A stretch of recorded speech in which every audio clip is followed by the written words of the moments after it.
जय मां सरस्वती।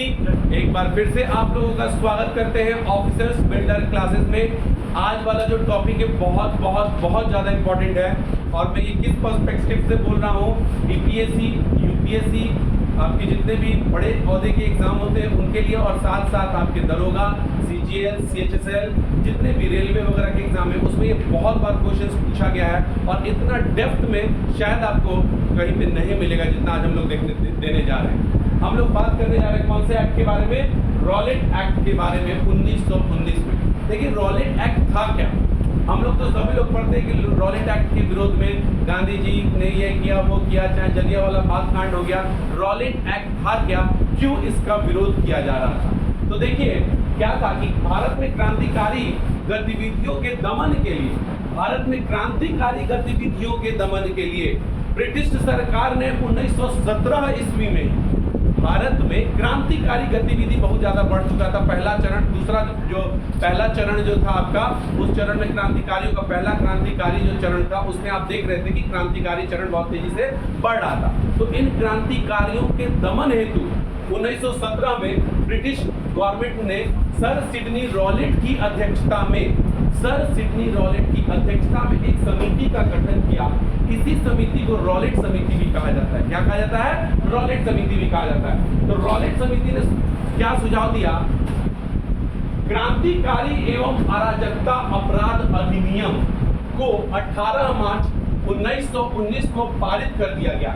रॉलेट समिति के सुझाव पर क्रांतिकारी और अराजकता अपराध अधिनियम को 18 मार्च 1919 को क्या कर दिया गया? लागू कर दिया गया। और इसमें बिना मतलब केवल संदेह मात्र पर किसी को भी क्या किया जा सकता था?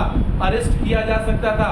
बिना मतलब आपको कुछ आप किए हो चाहे नहीं किए हो, हमें संदेह हो गया कि आप ऐसा गतिविधि कर सकते हैं, हम आपको कितने समय के लिए भी क्या कर सकते थे? अरेस्ट कर सकते थे। इस कारण इस एक्ट को हमने क्या कहा था?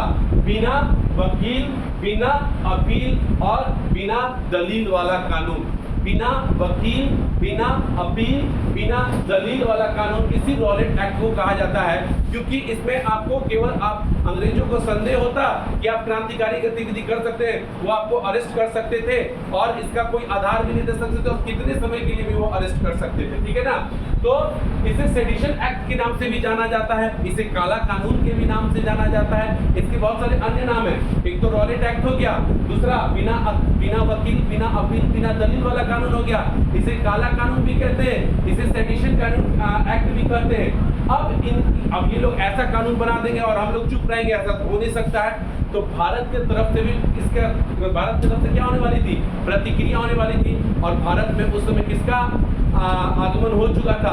हमारे महात्मा गांधी जी का। तो महात्मा गांधी जी ने पूरे भारत के लोगों से एक देशव्यापी अपील किया कि इस आंदोलन को क्या किया जाए? विरोध किया जाए और इस आंदोलन के लिए देशव्यापी आंदोलन होगा। तो महात्मा गांधी जी ने रॉलेट एक्ट के विरोध में 6 अप्रैल 1919 को जनता से देशव्यापी आंदोलन करने का क्या किया? आह्वान किया। और गांधी जी ने अंग्रेजों के विरुद्ध इसी समय क्या किया था? सत्याग्रह सभा की स्थापना की थी। जैसे गांधी जी इसमें इन्वॉल्व हुए और गांधी जी पता था कि गांधी जी ने 3 पहले इसके आंदोलन को क्या किया था? सफल नेतृत्व दिया था। कौन सा? चंपारण, कौन सा? अहमदाबाद और खेड़ा।